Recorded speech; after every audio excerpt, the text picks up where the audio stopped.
Hello, nature enthusiasts. I'm here at the UC Davis Medical Center in Sacramento to talk about peregrine falcons.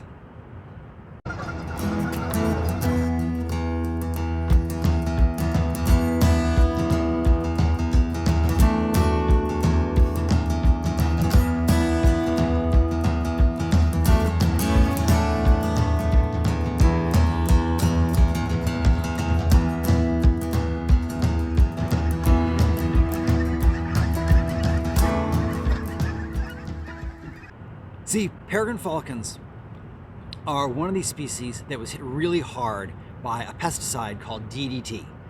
It's an insecticide that was used throughout the country and throughout the world to control insects. But it had an unintended side effect, and that is that through being incorporated into insects, and then the birds that eat insects, and then the birds that eat birds, this pesticide accumulated in tissues and weakened eggshells to the point where, for example, peregrine falcons would lay a clutch of eggs and then during incubation would crush those eggs. So, their population declined a lot. There were very few peregrine falcons for a while there. But DDT was banned. And as DDT sort of worked its way out of the system, and peregrine falcons were not accumulating this pesticide in their tissues, their eggshells got stronger and their nest success went up quite a bit. And now they've done amazing. Peregrine falcons are all over the place now. It's fantastic. It's one of the great successes, great triumphs of the Endangered Species Act. And peregrine falcons have proved to be quite adaptable. So in the normal natural environment, peregrine falcons generally make their nests on cliff faces. They like to find a little ledge on a cliff, and that's where they lay their eggs. Very safe from predators, very hard to access. Well, look at these buildings behind me. They look kind of cliff-like. Yeah. Peregrine falcons have taken to viewing cityscapes as just a whole bunch of cliffs. And they have nested on lots of big skyscrapers, big tall buildings all over the country, all over the world. And it's been this pretty amazing trend to watch this species adapt to the human landscape. I'm here at UC Davis because exactly that has happened here. On one of the buildings here at the UC Davis Medical Center campus, a pair of peregrine falcons is currently raising chicks. They've nested on one of the rooftops on a little sort of ledge, and they got babies. They laid eggs, they incubated those eggs have hatched, and they're now cute little white fluffy peregrine falcon chicks. And this is the third year in a row they've done this. So this is sort of season 3 of the UC Davis Medical Center peregrine falcons. And this is not the only pair even in the area that is sort of famous for this. On the UC Berkeley campus, on the really famous bell tower in the middle of campus, the campanile,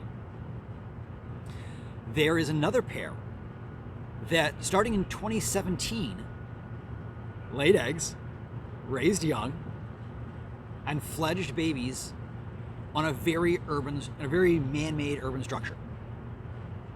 That pair, whose names, by the way, are Annie and Grinnell, have raised fledglings every year since 2017. They laid 4 eggs this year in 2021. So far, 3 of them have hatched.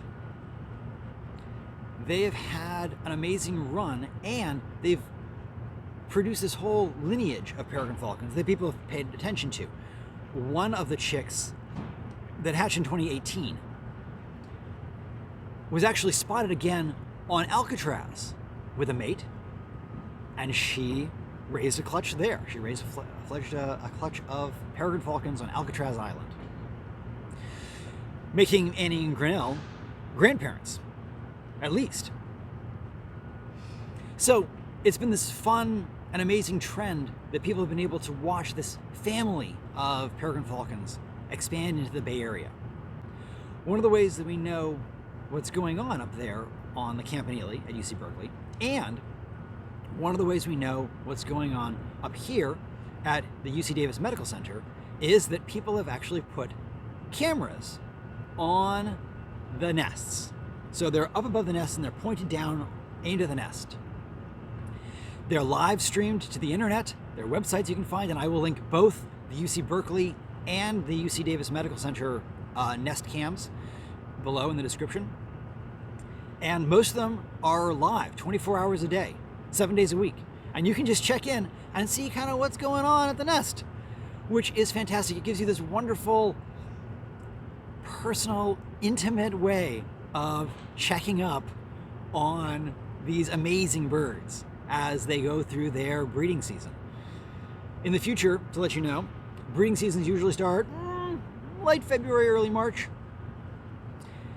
Eggs get laid, incubation takes place, and towards the end of March, early April, right about where we are now, is when the chicks are hatching. So right now, they're really small chicks, but they will grow over the course of May and even into June.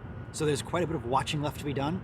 And it's a really exciting time because now is when the parents are going to be bringing in food and feeding the babies and taking care of them.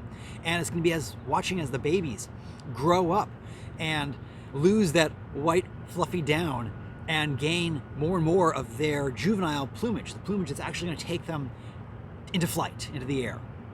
And watching them sort of practice and train and get used to what it means to be a fully independent peregrine falcon. It's a pretty wonderful process. It's a pretty wonderful experience to be able to see this happen.